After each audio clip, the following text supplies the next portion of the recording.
Hi guys, gagawa tayo ng chicken barbecue karabas. So mag-mix tayo. So ito na yung aking mga spices. Lahat-lahat. Nalagyan ko siya ng 2 cups na yogurt. Loka. Yung lahat ng mga spices na gusto nyo ilagay.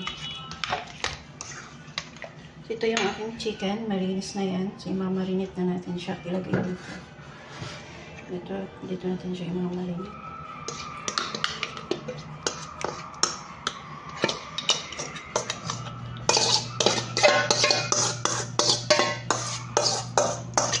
Susotang tayo ng para hindi magyero ang ating mga po.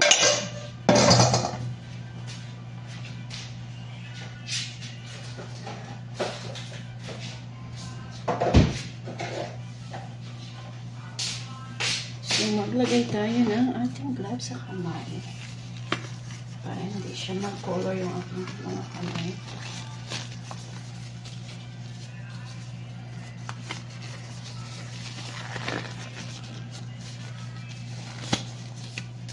So, yan na. So,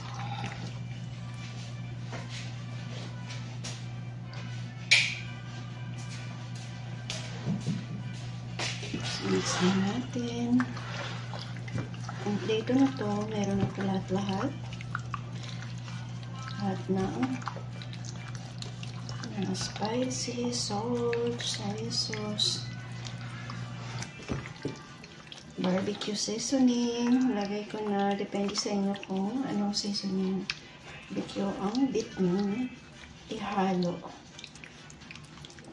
Sa akin kasi chicken seasoning para sa barbecue yung akin.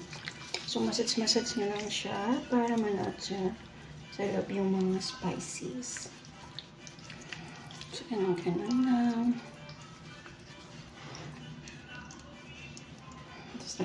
Dito pagkatapos. So, kailangan mong mix lahat para yan. Mix lang.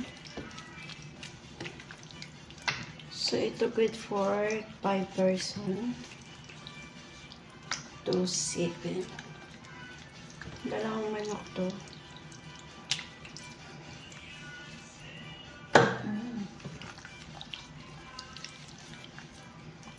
So, in-slice ko yung kanyang parte sa may breast niya para manuot yung mga spices.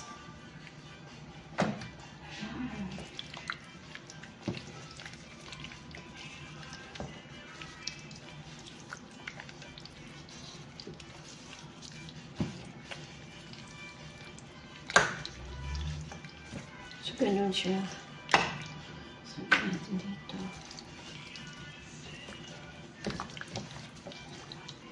Mas masarap yung i-marinate mo siya mga more than 2 hours bago mo siya i-barbecue.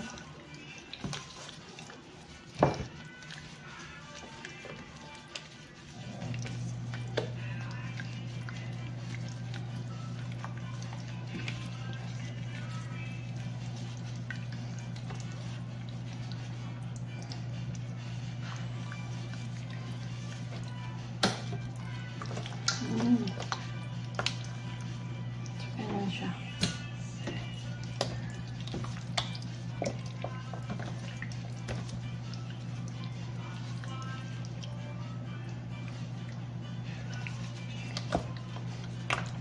Tapos mag-slice ako ng mga malalaking perasong black pepper, green, at saka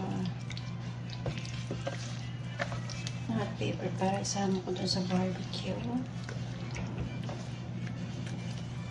Tapos yung daris na sauce, kaya ko siyang pakulayan kasi yun ang ipahid ko habang nagbabarbecue ako.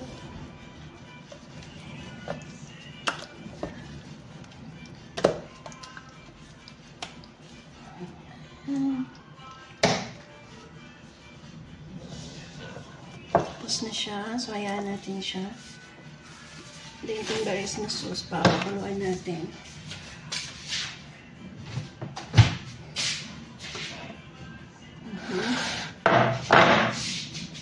So, ito ready na siya. Hayaan natin siya. Takpan.